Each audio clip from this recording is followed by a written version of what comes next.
제목을 가지고 말씀을 드리겠습니다. 성경 말씀은 에베소서 2장 14절에서 15절 말씀.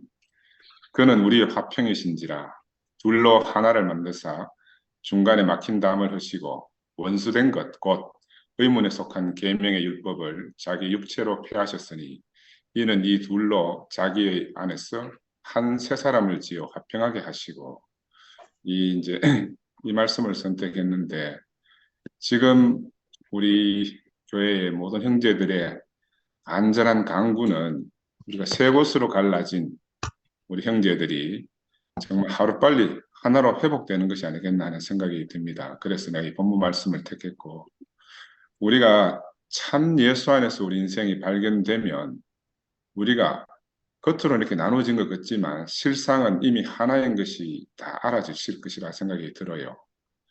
그래서 이제 우리 자신이 어디에 있는가를 알려면 예수를 아는 게 참 중요하고 그래서 예수를 알려고 하면 복음서 안에 가서 이 복음서 기자들이 우리들에게 전해준 이 예수를 깊이 아는 것이 참 중요하다고 생각이 들었습니다. 그래서 제가 오늘 조금 길지만 형제 여러분들과 같이 함께 나눌 말씀은 이제 성경의 역사에 대해서 제가 같이 한번 공부해 봤으면 싶어요. 마가복음, 마태복음, 누가복음은 횟수로 말하면은 AD 70년, 80년, 90년대로 순서대로 이렇게 이제 쓰여졌다는 것이 이제 어느 비교적 현대 정설이라고 말해집니다. 근데 이 사람들은 그 이제 이 성경, 지금 우리가 말하는 신약 성경을 써서 우리처럼 이렇게 교회에서 이렇게 설교하고 뭐 이런 식으로 한 게 아니고 자기들이 전통적으로 유대교 회당에서 유대교 예배를 드리는 방식으로 이 신약 성경들을 보았거든요. 그래서 이거를 우리가 아는 것이 너무너무 중요해요. 왜냐하면 그냥 무조건 성경을 처음부터 끝까지 읽는 게 아니고 유대 절기에 맞추어서 그 절기에 합당한 그 말씀들을 말씀 구절을 맞추어서 써놓은 거라. 그래서 이게 너무너무 제가 공부해 보니까 중요하더라고요. 왜냐하면 유대 절기는 여러분 잘 아시다시피 유월절, 무교절, 초실절, 오순절, 나팔절, 뭐 속죄절, 장막절 이렇게 순서대로 있거든요. 우리 복음서들이 전부 다 이런 유대 절기에 맞추어 가지고 그 내용을 다 이렇게 써놨다는 것이 어느 정도 정설로 드러나요. 그래서 나는 이걸 보면서 깜짝 놀랐어요. 우리가 늘 성경을 보면서 야 이거 이런 뭐 예를 동정녀 탄생이라든지 이런 것들이 참 받아들이지 않을 수도 없고 받아들이려니까 참 현대 우리 가지고 있는 지식으로는 참 납득이 안 되고 이런 것들이 많았잖아요.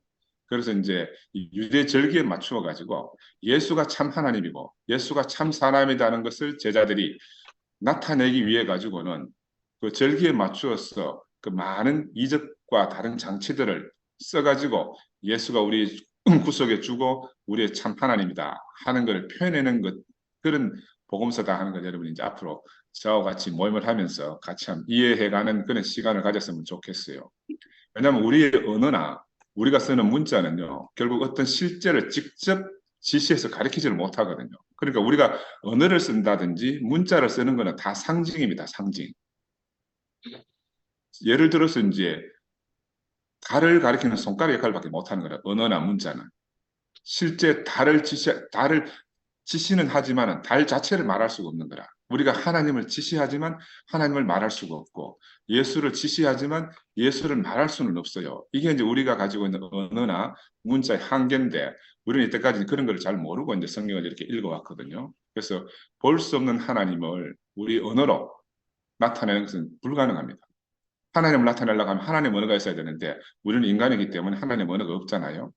마찬가지로 예수가 자기 몸을 통해서 보여준 이 참 하나님도 제자들은 분명히 예수를 통해서 그 하나님을 만났단 말입니다.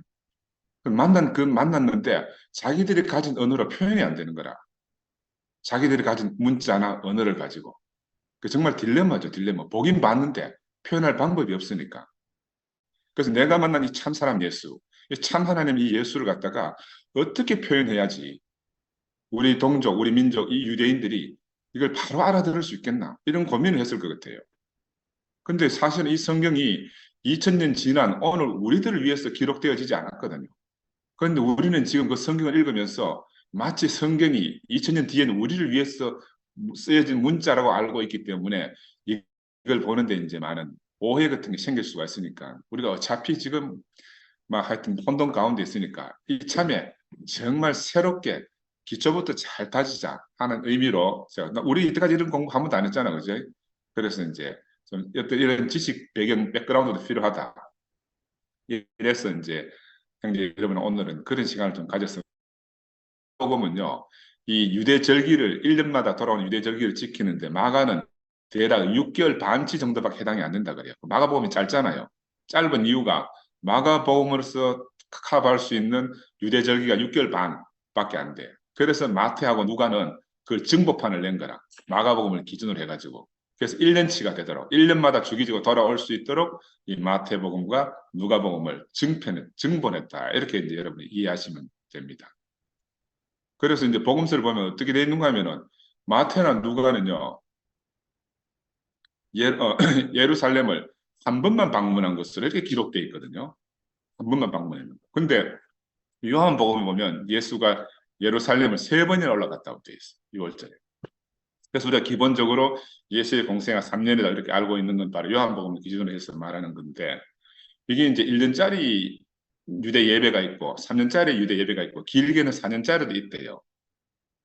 그 이제 예배력에 따라 가지고 모세의 오경을 읽고 예언서문 증기 예언서도 읽고 후기 예언서를 읽고 또 뭐 소 예언서를 읽고 이렇게 순서대로 자기들의 법도가 있어요. 우리가 잘 모르지만.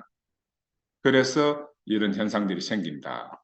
그래서 마태나 마가나 누가복음은 1년짜리를 가지고 성경이 기록되어 있고 요한복음은 3년짜리를 기준으로 해서 복음서가 쓰여졌다. 오늘은 이제 대충 제가 초기니까 그런 정도로만 말씀을 드리겠습니다. 그러니까 이 마태는 이방인을 향해서 복음서를 쓴 게 아니에요.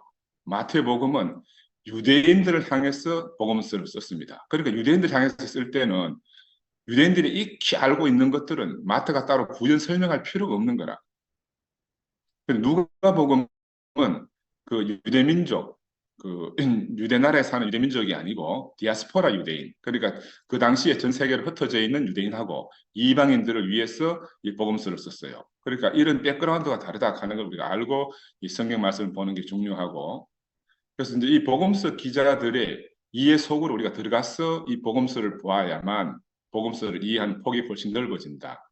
문자적으로 이걸 보게 되면은 우리 교회의 딜레마가 뭐냐 하면은 예수의 삶을 보니까는 뭐 내가 따라갈 수 있는 것도 있고 못 따라갈 수 있는 거라. 삶에서는 도저히 하나가 안 돼. 동정녀한테 태어났다 하는데 우리는 그냥 뭐 육신의 혈통으로 태어난 거고, 우리는 뭐 하다못해 몇 미터짜리 강도 못 건너는데 무리를 막 걸어갔다 하지. 살아있는 예수에 대해서 우리가 이해하는 폭을 가지고는 예수하고 절대 하나 될 수가 없어. 그래서 마지막 찾은 게 뭐예요? 죽음에서 하나 되자 해가지고 지금 이 난리가 생긴 거라. 우리가 만약에 살아서 하나 될 수 있는 길이 있으면은 우리가 지금 이 난리통이 생길 이유가 없어요. 그래서 저는 이거를 찾아서 우리가 함께 갔으면 좋겠다. 이건 이제 절대적으로 중요한 게 내가 지난주에도 말씀을 드렸지만 미드라시 전통이라는 걸 꼭 기억해 주세요. 미드라시 전통. 여러분 인터넷 쳐보면 다 나옵니다. 미드라시 전통은 뭐냐 하면은 유대 성경, 구약 성경이라든지 신약도 마찬가지로 구약 성경이나 신약 성경을 해석하는 방법이 따로 있답니다. 그러니까 유대인들한테 이단은 뭐냐 하면 유대교에서 이단은 뭐냐면 성경을 문자적으로 보면 다 이단이라 그래요. 유대교에서 우리를 보면 우리는 다 이단이라. 왜냐하면 우리는 문자적으로 성경을 이해하거든. 글자 그대로 1.1핵도 하나님 말씀을 어기면 안 된다는 이런 생각이 가지고 있으니까. 그래서 그 문자주의 기독교가 탄생한 배경도 제가 말씀을 드릴 거예요. 그래서 유대인에 의해서 유대인을 향해서 유대 문화와 유대의 전통을 백그라운드로 해가지고 이 복음서가 쓰여졌다. 이걸 이해하지 못하면 이방인들은 우리들은 그 성경의 진짜 참된 그 뜻을 이해를 다 하지 못하고 오해할 수밖에 없다. 예를 들어 우리 이제 뜨거운 국물 마시잖아요. 우리 사람도 항상 뜨거운 거 잘 먹거든. 내가 좀 시카가 먹으니까 뜨거운 거 먹고 뭐라고 하는 줄 알아요? 시원하다 한다고. 시원하다. 또 그 탕에 있잖아요. 물 뜨끈한 데 들어가가지고 있잖아요. 들어가면서 뭐라 그래요? 뜨겁 안 하고요. 시원하다 한다고. 근데 이거를 한국 사람의 정서를 모르고 문자적으로 딱 기록을 해놓으면은 다른 사람도 어떻게 생각하는가 하면 나중에 2000년 뒤에 사람들이 보면 뭐라고 생각하면 야, 저 사람 찬물 먹었네. 저 사람 찬물이 들어갔네. 이렇게 생각하는 거예요. 그래서 이런 관점에서 유대인들의 문화나 전통이나 습관이나 이런 것들을 우리가 이해하고 성경을 봐야 성경의 기자들이 우리에게 전해주고자 하는 참 뜻을, 참 주님을 우리가 만날 수가 있다. 그래서 이제 AD 150년쯤 되면 어떤 현상이 생기는가 하면요. 이 디아스포라 유대인들 하고 이제 이방인들이 있는데 이 이제 유대인들이 예수의 팔로우, 예수의 추종자들이죠. 그때는 기독교인이라 말하기 때문에 그러니까 예수의 추종자들 속에서 유대인들이 다 사라집니다. 그러면 그리스도인들이 되어져 가는 사람들은 누구냐면 전부 다 이방인들이에요. 주교들이 누구냐 하면 유대인들이 주교가 아니잖아요. 주교들은 전부 이방 사람입니다. 헬레니즘 영향을 받은 사람들. 그러니까 이 성경을 갖다가 문자적으로 이해할 수밖에 없어요. 이원론 사상에 의해 가지고.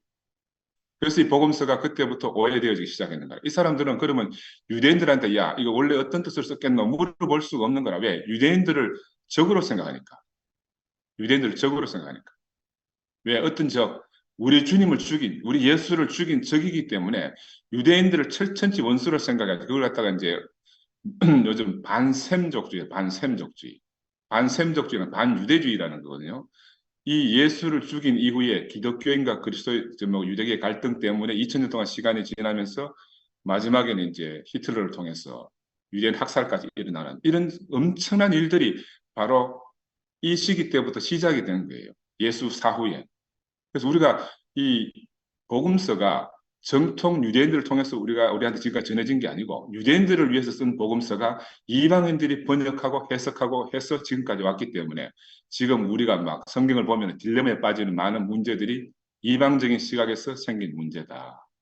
그래서 우리가 이렇게 엉뚱한 데로 미혹되지 않으려고 하면은 기본적으로 성서에 쓰여진 배경이나 성서가 만들어진 배경이라든지 이런 것들을 깊이 아는 것이 너무 중요합니다. 사실 이런 건 몰라도 우리는 근데 천만 다행히도 일찍부터 우리 대우교에 와가지고 뭘 알았는가 하면 우리는 선악과의 비밀을 알은 거야. 선악과의 비밀. 그러니까 이런 유대 전통이나 뭐 이런 거 역사적 배경을 하나도 몰라도 우리는 이엘리 목사님 통해서 이 바로 예수의 생명에 바로 연결되는 거예요. 연결됐어. 우리가 우리 자신을 갖다가 언어로 설명은 못하지만 교회 생활을 바로 선악과 없는 이런 교회 생활을 우리가 하고 살았잖아요. 이 정말 하나님 놀라운 은혜라고 생각해요. 우리는 우리가 가진 이 생명이 얼마나 놀라운지 그 나는 지금 이렇게 생각해 보니까 막 야, 진짜 우리가 어떻게 이런 세계를 누리고 사는지 뭐 우리가 언어로 표현 못하고 말로 표현 못하고 우리 자신을 갖다가 그 증명이면 못 내리지만 삶은 그렇게 사는 거라. 삶은. 근데 나는 우리가 사는 이 삶을 세상의 많은 지식가들이 자기들이 연구해가지고 증명해주고 있는 걸 보고 나는 막 너무너무 요즘 막 흥분 상태라. 흥분 상태. 야, 응? 화요일 날 우리 용성 형님이 죄가 없는 세계 이 말씀을 하셨잖아요. 근데 우리가 어떻게 죄가 없는 세계로 직통할 수 있겠습니까? 모든 종교인들이 다 죄 때문에 골머리를 싸매는데 우리는 처음 대국이 올 때부터 우리 죄가 없는 세계로 이동한 거라. 우리는 여기 와서 누구 한 번도 죄 문제로 고민한 사람이 없잖아. 그지? 왜 그런가? 이 선악과의 실체가 밝혀져서 그렇다. 선악과의 실체. 정말 은혜 중에 은혜라 하지 않을 수가 없어요. 선악과가 전혀 작동할 수 없는 하나님 나. 아담이 만든 모든 장벽이 무너진 세계. 그지? 성경대로 말하면은 바울의 말대로 하면은 이방인과 유대인의 장벽뿐만이 아니고 지금 이 복음서의 제자들은 뭘 우리한테 가르쳐 주는가 하면요.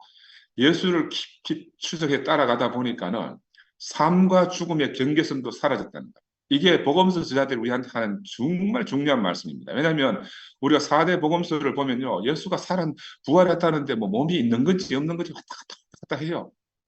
삶하고 육신을 가지고 살았을 때하고 부활했다는 부활하고 경계선이 없어요. 우리 그냥 상식으로 이해하면 머리가 터지는 것 같은 거야. 근데 이거는 뭘 제자들이 말하려고 했는가 하면은 삶과 죽음의 경계선을 무너뜨린 예수를 말하려고 하는 거예요. 삶과 죽음의 경계선이 사라졌어요. 근데 실제로 우리가 그렇게 살고 있어요. 다행히도 우리는 이미 이 교회 안에서 이 말씀을 듣고 생명의 말씀을 듣고 우리는 우리 자신으로 이미 삶과 죽음의 경계선을 넘나들고 삶에서도 하나고 죽음에서도 하나인 이 영원한 세계로 우리가 옮겨진 거라. 그러니까 우리가 얼마나 놀라운 세계 속에 사는지 우리가 몰라요. 그래서 막 이게 막 이 가슴도 뛸 뿐만이 아니고 감당이 안 되고 속에서 막 너무너무 하여튼 막 넘치는 게 나오니까 그 형제들한테 이렇게 좀 소개해주고 싶은데 이게 뭐 범위가 방대하니까 막 내 혼자서 지금 머리 싸매고 있는 거지. 범위는 야 정말 참 하나님 나라로 우리 살게 하신 것이 얼마나 감사해요. 이런 세계를 바로 예수가 보여주고 가신 거라. 벽이 없는 세계, 벽이 없는 하나님. 그 예수를 통해서 참 하나님이 나타났기 때문에 제자들은 그 사람을 보고 참 하나님을 고백하지 않을 수가 없는 거예요. 우리도 그래서 예수 안에서 이 경계 없는 인생, 벽이 없는 인생을 발견하고 오늘 그와 더불어 먹고 마시는 이 잔치에 우리가 초대받은 사람들 아닙니까? 이제 누구라도 함께 먹고 마시는 그런 사람들로 우리가 변해가고 있어요. 우리 정말 놀라운 세계 안으로 옮겨졌습니다. 그래서 성경이 어떻게 변했는가 좀 말씀을 드리면 제가 글을 올려놨는데 AD 367년 알렉산드리아 주교였던 아타나시우스가 그 전까지는요 성경이 따로 없었어요. 신약 성경이 따로 없었고 예수를 따라다니는 공동체가 많거든요. 요한 공동체, 마가 공동체, 뭐 도마 공동체 이런 공동체가 많았는데 그 공동체마다 자기들의 말씀을 따로 가지고 있는 거예요. 그 많은 말씀들이 있었는 거야. 그런데 이제 아타나시우스가 삼위일체를 가지고 자기가 이제 음, 천하 통일하고 난 다음에 그러니까 어떻게 해야 되겠어요? 정경을 딱 발표하고 나면 뭐가 생겨요? 정경을 딱 발표하고 나면 정경이 아닌 것은 다 바로 이단이 되는 거야. 그때부터 아리우스파의 이단으로 정제가 되고 그럼 아리우스파들이 보고 있던 모든 성경을 어떻게 해야 돼요? 다 불태워야 됩니다. 다 불태워야 되는. 그래서 그 중에 일부 어떤 아리우스 추종파들이 알렉산드리아에 있는 아리우스 추종파들이 그걸 갖다가 좀 있으면 정말 죽겠지 하고 이제 그러면 우리가 또 정권 잡으면 다시 우리 걸 하자 해가지고 저 나일강 상류에 항아리에다 묻어놓은 게 그게 드러나가지고 지금 도마복음하고 이런 것들이 튀어나오고 한 거예요. 그래서 그건 좀 이따 말씀을 드리겠는데 그래서 그러니까 정경이 확정 발표되면서 이단이 생겼다. 우리는 왜 이렇게 갈라졌어요? 신모띠만의 유일한 복음이다 하니까는 세계로 갈라진 거라. 그러니까 무엇이 절대가 생기면 쪼갈라지게 돼 있다. 절대가 생기면. 그래서 복음서를 좀 이제 공부해 봅시다. 공간 복음서에 오리지널리티가 어디 있는가? 오리지널리티 제일 처음 누가 썼겠노? 근데 이걸 제일 처음 밝힌 사람이 있습니다. 크리스찬 빌케라고. 이 사람이 벌써 이제 1838년에 마가복음의 오리지널이다. 해가지고 이 사람이 쭉 그 성경 구절들을 다 분석했어요. 그 마가복음 절을 분석해보니까 661절이라. 근데 이 마가복음 661절을 마태가 600절을 갖다가 마가복음에서 빌려와서 마태복음을 확장해서 썼어요. 누가는 한 350절만 함께 썼는 거라. 그러면 어떤 생각이 드는가 하면 마태는 나머지 복음서는 어디 가서 갖다 썼겠노? 누가는 나머지 절은 어디 가서 가져왔노? 이런 궁금증이 생기잖아요. 그래서 다음에 어떤 사람이 또 마태복음하고 누가복음 나머지 걸 가지고 서로 비교해 보니까 아, 야들 둘이가 또 공통된 게 있네. 마태와 누가가 같은 절을 가지고 있는 게 있어, 말씀을. 그래서 그거를 쏙 뽑았어요. 그걸 뽑아가지고 큐 자료라 그 자료 그 마태와 누가복음의 자료가 된 원자료가 된 걸 갖다 큐 자료라 그렇게 말하는데 이걸 따로 뽑아가지고 그 큐 자료를 갖다가 증명할 방법은 없이 그냥 그런 게 있었을 거다. 누가복음을 쓸 때 마가복음 갖다 놓고 큐 자료를 갖다 놓고 두 개를 같이 비교해 가면서 믹서가 자기한테 쓰고 자기가 또 할 말을 더 붙였다. 마태도 마가복음하고 큐 자료하고 갖다 놓고 참조해서 또 자기가 할 말을 했다. 요런 정도의 설이 이제 있었어요. 이게 이제 성경에 쓰여진 배경이다. 성경 말씀이 쓰여진 배경이다. 이렇게 알고. 근데 그건 딱 추정이라 추정. 그러다가 이제 사회문서라고 여러분 들어봤을 겁니다. 쿰난 공동체 이런 말도 한 번씩은 들어봤을 거예요. 사회문서가 뭐냐? 사회가 어디 있어요? 사회 잘 어디 있는 거 모르지 또. 저 갈릴리 호수가 북쪽에 있고 남쪽에는 사회가 있어. 그 갈릴리 호수하고 사회하고 연결되는 게 요단강이다. 감이 와요? 갈릴리 호수가 북쪽에 있고 요단강이 쭉 밑으로 내려와 가지고 연결되는 게 사해라 사해. 그 사해 호수의 북쪽에 거기에서 이제 어떤 문서가 발견됐는데 한 800여 개 성서 사본이 나왔다는 거야. 근데 이걸 막 뒤져서 보니까는 기원전 2, 3세기부터 기원 후 1세기까지 성경 말씀 필사한 거. 이게 막 에스더와 느헤미야를 포함해가지고 202개의 구약 성서 사본하고 구약 성서뿐만이 아니고 외경도 있고 위경도 있고 외부 문서, 내부 문서 같은 여러 가지들이 나온 거예요. 그리고 이 이제 구약이라는 게 우리는 막 한참 전에 하나님이 막 사람한테 막 감동 감화를 줘가지고 그때 참 기록했다 이렇게 생각하잖아요. 우리 대부분. 근데 그게 아니고 계속 변천해 왔어요. 사람이 쓰고 다음에 필사하면서 또 바꾸고 또 막 조금 바꾸고 이렇게 온다. 이런 정도만 여러분이 아시면 돼요. 그래서 이 사회 문서가 발견됐다는 것은 구약 성경에 어떤 고정된 형태가 없다. 본문이 따로 있었던 게 아니다. 전달하고 성장하고 발전하고 하는 이런 여러 가지 과정을 거쳐서 지금 현대까지 전달이 됐다. 그래서 성서라는 것이 한 시간에 한 시점에 결정된 게 아니고 오랜 세월에 걸쳐서 많은 사람들에 의해서 형성된 것이라는 것이 최근까지 밝혀진 사실이고요. 이때 이제 그 사회문서가 발견된 거기를 보니까 취락시설이 발견됐는데 그게 쿰난 공동체라는 취락시설이 발견됐다 그래요. 이 사람들은 BC 150년경부터 AD 68년까지 살다가 없어졌어. 쿰난 공동체.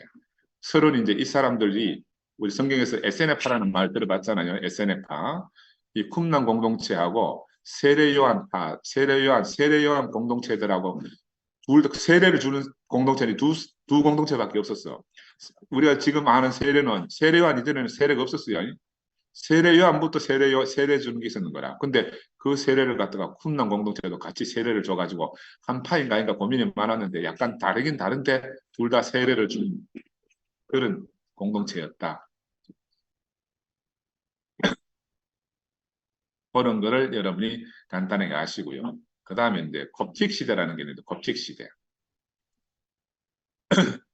알렉산드리아 우리가 이제 우리 알렉산드리아는 아프리카라 생각해가지고 저기 뭐야 이스라엘의 역사하고 상관없는 줄 아는데 이스라엘의 모든 역사는요. 사실은 이 알렉산드리아 이집트를 배경으로 시작합니다. 사실 어떻게 보면은요. 가나안 이스라엘 땅도 이집트의 일부라고 생각해야 돼요. 우리는 지리적 감각이 잘 없어가지고 이 이제 이집트하고 막 이스라엘하고는 막 동떨어졌다 이렇게 생각하는데 실제로는 제일 위에 보면요. 위에 일직선으로 딱 보면 위에 터키 있고 그다음에 시리아 이스라엘 있고 그다음에 이집트 있고 이렇게 일직선으로 딱 놓고 생각하면 돼. 남쪽으로 갔다 하면 이집트로 간 거라. 북쪽으로 갔다 하면 터키로 간 거고. 이런 이제 지리적 개념 우리가 좀 있으면 성경 말씀을 보는데 훨씬 여러분이 좀 수월하게 쉽게 돼요. 그 이게 이제 알렉산드리아가 왜 중요한가 하면은요. 알렉산더가 페르시아를 멸망시키고 마케도니아 왕 알렉산더가 정권을 잡았잖아요. 그러니까 이집트까지 막 저 인도까지 점령할 때 이집트를 점령할 때 누가 도와줬는가 하면은 유대인들이 왜냐하면 알렉산드리아에 유대인들이 많이 살고 있으니까 유대인들이 알렉산더의 첩자가 되고 스파이 역할도 하고 막 정보 제공자도 되고 이렇게 해가지고 알렉산더가 이집트를 정복하는데 엄청난 도움을 준 거라. 그래서 이 알렉산더가 유대인들에 대해서 관용 정책을 베풀어가지고 나중에 알렉산드리아의 반 이상 유대인들이 살게 되겠어. 사실은 알렉산드리아 하면은 문화가 무슨 문화냐면 유대 문화라 유대 문화. 근데 여기 헬레니즘 문화도 섞여 있으니까 반은 헬레니즘이고 반은 헤브라이즘. 그래서 헤브라이즘과 헬레니즘 섞인 곳이 알렉산드리아. 이런 것들도 여러분이 이제 좀 이해하시면은 추후에 이제 같이 진도 나갈 때 좀 도움이 돼요. 그래서 이 AD 70년경에 예루살렘이 함락 후에 유대인들의 성전이 다 완벽하게 무너졌으니까 유대인들이 어디로 피신하겠어요? 갈 데가 어디 있어요? 남쪽으로 가야 되는 거라.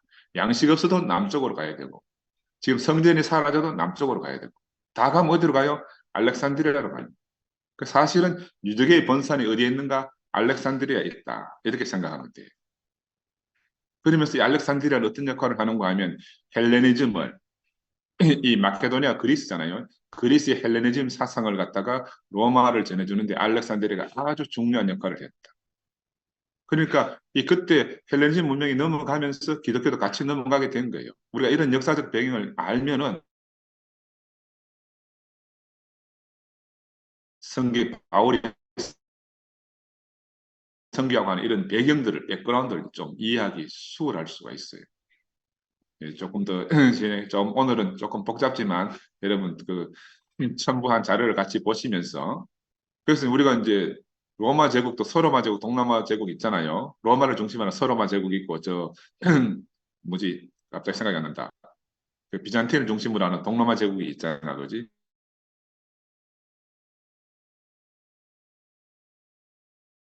까지인데 요 이슬람이 이집트를 정복하기 전까지 395년부터 641년까지 요 순수하게 이집트 시대를 갖다가 kop틱 시대라고 그러는데, 왜냐면은 이 이슬람이 이집트를 정복했는데 이집트는 말을 잘 못하는 거라 자기들이 이집트는 말을 kop틱이라고 이렇게 알아들었대요.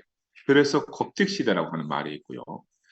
그 kop틱 시대는 무슨 말이냐면 알렉산드리아의 기독교를 갖다 kop틱 기독교, kop틱 기독교. 마가가 kop틱 성전의 일대 교황입니다.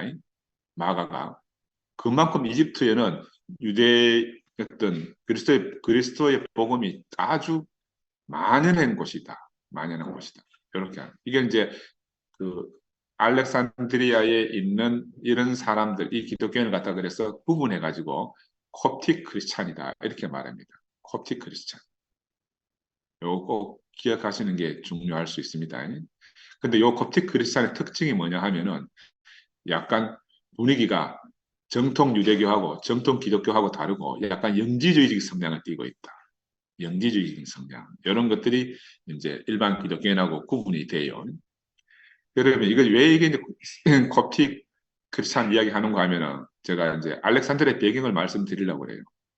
우리 흔히 이제 70인 번역 이런 거 들어봤죠? 70인 번역, 70인역 하는 거. 근데 그게 언제 건지 나도 70인역 많이 들어봤는데 이게 언제 나타난 건지 모르겠는데 이게 바로 알렉산드리아에서 구약을 갖다가 구약을 총 집대성 해가지고 이 번역한 걸 갖다가 그 이집트 말로 번역한 걸 갖다가 70인역이라 이렇게 말합니다. 이걸 누가 그렇게 번역하라고 했는고 하면은 그 누구야 갑자기 그 왕이 생각이 안 난다.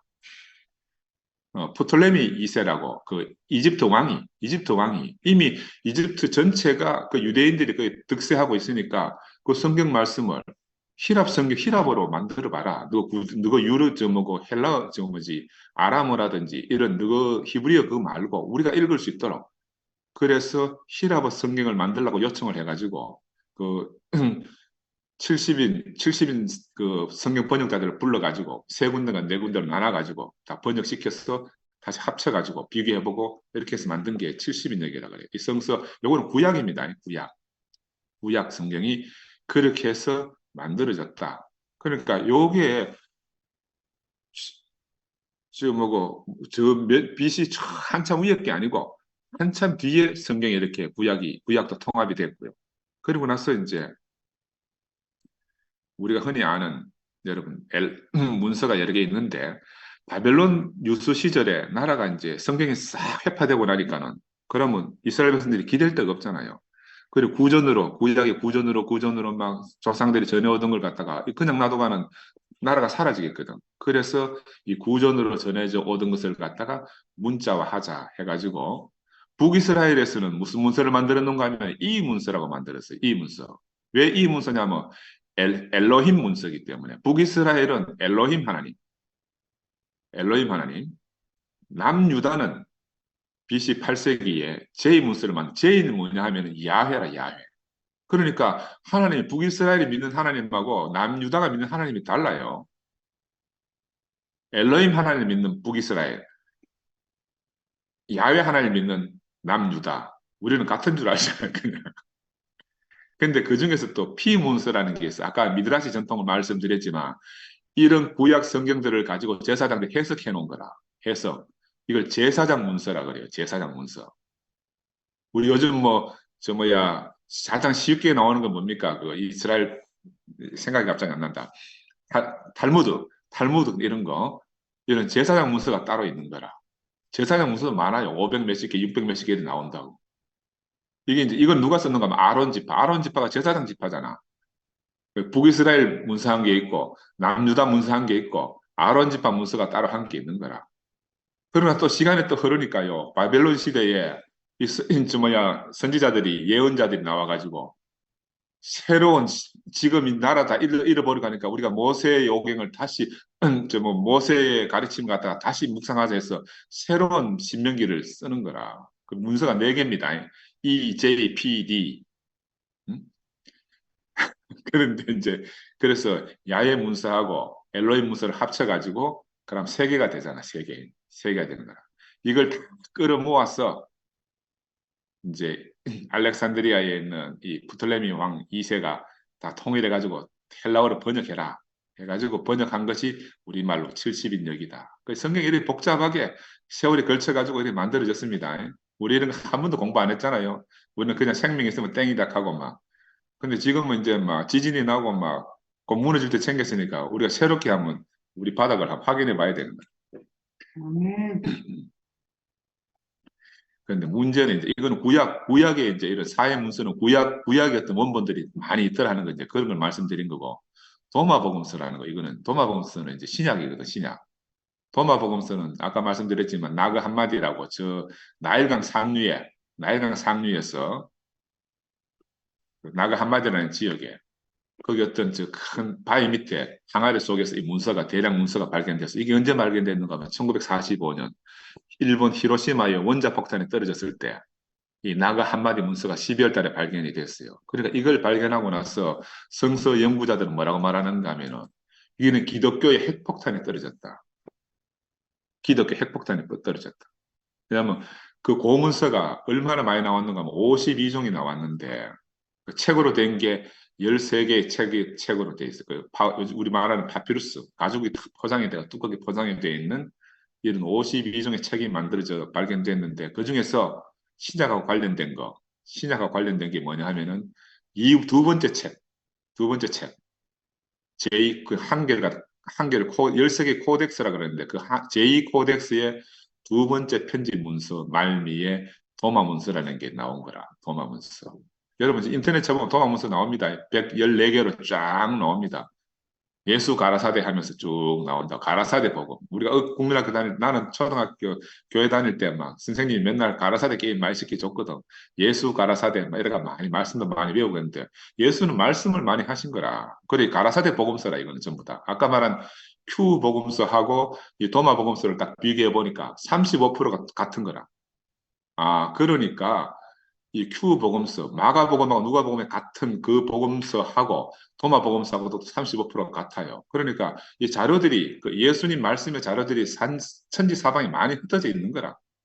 이런 것들을 들어가지고 마가복음, 마태복음, 누가복음의 저자들은 그 예수의 말씀들을 가지고 자기들이 전달하고자 하는 것들을 어떤 드라마를 만드는 거죠. 틀렸다는 게 아니고 우리에게 뭔가를 정말 심오한 예술을 갖다 전달해주고 싶은데 제대로 전달해 주려고 하니까는 어떤 각본 시나리오를 따라서 이렇게 이제 복음서를 쓰게 된 거라. 우리가 이제 그렇게 이해를 하면 동정녀가 맞냐 틀리냐 뭐 이런 여러 가지 뭐 예수가 무리를 걸어갔냐 아니냐 이런 걸로 머리를 안 싸매도 되는 거야.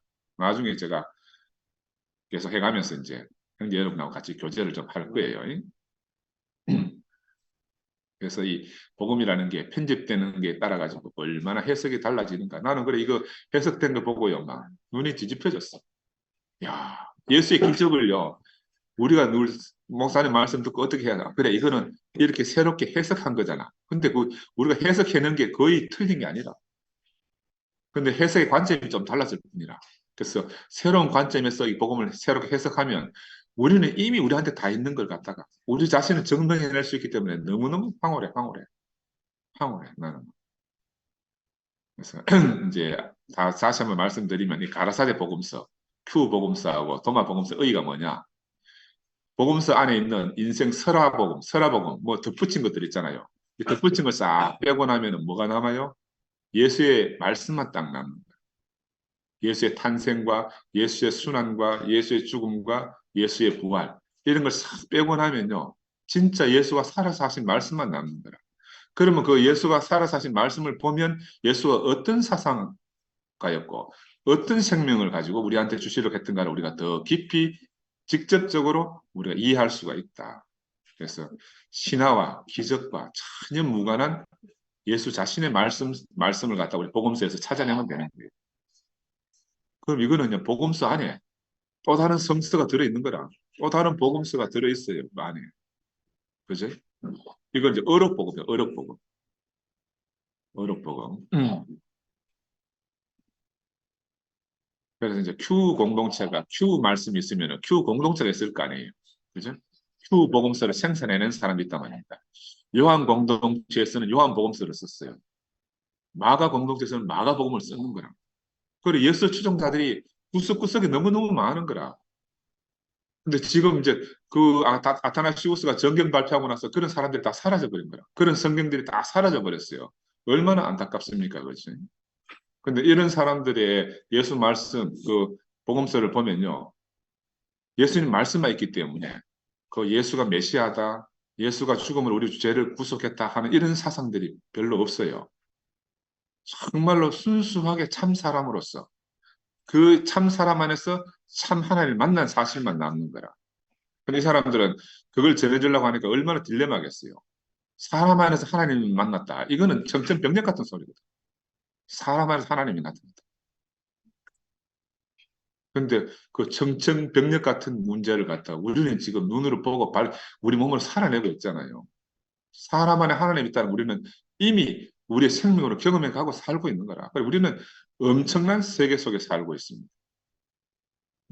아까 그 이제 왜그 복음서들 새로 발견된 큐 복음서나 동화 복음서 이런 데는 이막 삼복음서처럼 긴박하고 막 극박하고 막 곧 종말이 올 것 같은 이런 것들이 왜 없는가 하면 이것들은 이 복음서들이 70년대, 80년대, 90년대 쓰여졌다 그랬잖아요. 그 이스라엘 성전 언제 무너졌어요? 70년대 무너졌으니까 이 사람들은 성전이 무너진 것을 봤기 때문에 자기 삶이 너무너무 비극적이고 너무너무 긴박하고 막 절체절명에 있는 거라. 그래 복음서가 그렇게 예수의 십자가의 죽음을 묘사하지 않으면 안 돼요. 근데 요 성전이 부서지기 전에 쓰여진 복음서들은 그런 긴박감이 없는 거라.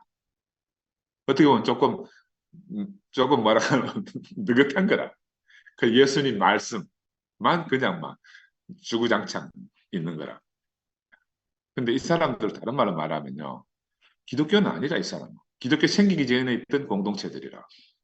이걸 이제 미국의 그 지저스 세미나, 예수 세미나 이런 데서 이런 사람들을 부르기를 예수 팔로우, 예수를 따르는 사람들, 예수 팔로우라 합니다. 기독교 이전의 사람들 이 말이에요. 사실 우리 열린 목사님이 우리를 십자가 안에 데리고 가가지고 십자가에서 내려오지 못한 예수 안에서 여러분이 있습니다. 이 말을 하려고 하는 건 뭐 때문에 하는 거냐? 나는 그 의도를 알아. 우리가 이 기독교와 가톨릭을 뛰어넘어서 원래 예수의 안에 가자. 그 안에 가서 예수를 보자 이 말이거든요. 근데 죽음만 너무 강조하다 보니까 지금 이런 사달이 낳는 거야. 근데 우리가 살아있는 예수를 우리가 이런 공부도 하고 해가지고 그거 딱 접목시키면 완벽 우리 뭐 합체 아이들 우리 장난감 우리 지우 장난감 가지고 노는 거 합체가 되는 거라. 죽음과 삶을 딱 합체시키면 하나의 완전한 예수가 나타날 거 아니겠어요. 나는 그래서 너무너무 요즘 가슴이 뛰어요. 가슴이 뛰어. 그래서 우리는 예수 죽음 이후의 상황, 이 공간보험서 이야기를 이 예수 죽음 이후의 상황을 공간보험서만 가지고 우리가 생각하기 쉬운데 그 어느 게 진실인지는 몰라요 지금. 내가 이런 말씀 드린다고 해가지고 예수가 우리의 구속에 주가 못 된다는 걸 말씀드리는 게 아니에요. 우리가 더 진짜로 예수를 깊이 알고요. 예수가 진짜 내게 참 구속해 주고 참 사람이지만 참 하나님은 사실 우리가 더 깊이 발견해가는 길이라. 내 말하는 걸 잘못 오해하시면 곤란합니다. 그래서 우리는 제가 말씀드리는 거는 우리가 그 시대, 그 당시의 시대 상황을 깊이 통찰해 보자. 그래서 참 살아 숨쉬는 예수의 진면목을 우리가 더 깊이 발견하자. 어떻게 우리하고 똑같은 사람인데, 어떻게 우리가 완전히 다르게 자기 자신으로 하나님을 보여주는 삶을 살았는가. 지금 우리도 만약에 진짜 그 예수의 삶을 알면은 우리도 우리 안에서 그렇게 살 수 있는 거라. 이게 바로 우리의 소망이에요. 그래서 주 예수 의시 없소서 하는 말은요. 죽이는 것보다 더 월등한 말이라. 왜냐하면 주 예수 오시옵소서 하는 말은 임마누엘이거든요. 우리가 매일마다 예수 안에서 발견된다는 거예요. 예수 안에서 발견된다는 말은 예수가 살면서 하나님을 보여주었듯이 우리도 인생을 살면서 우리 육신을 통해서 이 하나님을 보여줄 수 있는 정말 놀라운 삶을 우리가 살 수 있게 되는 거예요. 살 수 있게 되는 거예요. 하나님 나라는 다른 말로 말하면 선악과 없는 세계잖아요. 이방인과 유대인의 장벽이 없는 세계잖아요. 예수는 바로 그런 삶을 사는 거라. 그래서 벽이 없는 나라, 경계가 없는 나라로 예수는 자기 몸을 통해서 우리를 초대해 주신 거야. 우리도 바로 이 예수가 전한 하나님 나라, 마가복음의 일성, 회개하라 천국이 가까 하나님 나라 가까 때가 차고 하나님 나라 가까이 왔다는 이 하나님 나라 안으로 우리가 초대받은 거예요. 이 하나님 나라 안에 가보면 벽이 없습니다. 벽이 없는 세계를 경험했잖아요. 우리가 지금 세계로 갈라진 건 벽이 생겨서 갈라진 거거든요. 그 예수는 우리에게 어떤 모습으로 오셨는가 하면 벽이 없는 사람으로 왔습니다. 예수는 정말 놀라운 게 여자도 그 시대 여자들이 얼마나 천대받았습니까? 소유로 십계명에도 보면 여자를 소유로 취급하잖아요. 소유로 취급하는데 그런 시대에 예수는 와가지고 여자를 한 인격체로 존중해 준 거라. 이방인은 완전 버러지 취급하는 사마리아와 이방인을 버러지 취급하는 그 유대인들에게 그런 사람들도 완벽하게 존중해주는 그런 사람으로 인생을 살다 갔잖아요. 어린아이도 사람으로 취급 안 했잖아요. 누구든지 내 이름으로 내게 오는 어린아이를 막지 마라. 천국이 바로 이런 아이들일 것이다. 그런데 예수는 만나는 사람마다 죄인 세리를 만나든지 누구를 만나든지 간에 그와 나 사이에 있는 벽을 다 허물어버린 거예요. 이게 바로 예수의 놀라운 생명이라고 생각해요. 세상에 한 사람도 그런 삶을 산 사람이 없었어요. 그래서 제자들은 이 예수를 보고 놀래 나자빠지. 이 사람이 누구인가? 이 사람이 누구인가? 그런데 그렇게 자기 인생들에게 날마다 탄생과 경의를 유발했던 그 예수가 어느 날 갑자기 십자가에 못 박혀 죽고 나니까 이 사람들이 얼마나 허망하겠습니까? 허망하겠어요. 우리가 이제 유대 회당의 공동체 생활을 알아야 되는데요. 유대 회당에 가면은요, 매 안식일마다 토라 오경, 모세 오경을 읽잖아요. 그 다음에 아까도 말했지만 예언서도 읽고 한단 말입니다. 그리고 난 그렇게 하는 걸 예수는 죽었는데 제자들은 거 가서 딴 데 갈 데 없으면 회당에 가잖아.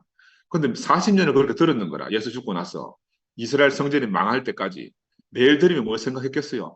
야, 저 말씀은 가만히 보니까 우리 예수님 말씀이 예수님하고 비슷하네. 야, 저 시편 저 말씀은 예수님 이런 모습하고 비슷하네.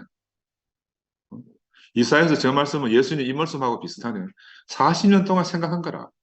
그러면서 예수를 가지고 자기들이 모세오경처럼 이렇게 유대 절기에 맞추어서 글을 편찬한 거죠. 그것이 마지막에 70년대에서 마가복음이라는 형태로 나타난 거라. 80년대는 마태복음 형태로 나타나고 90년대는 누가복음 형태로 나타난 거예요. 그러니까 유대 절기를 따라서 우리가 복음서를 보는 새로운 안목을 가지는 게 너무너무 중요하다.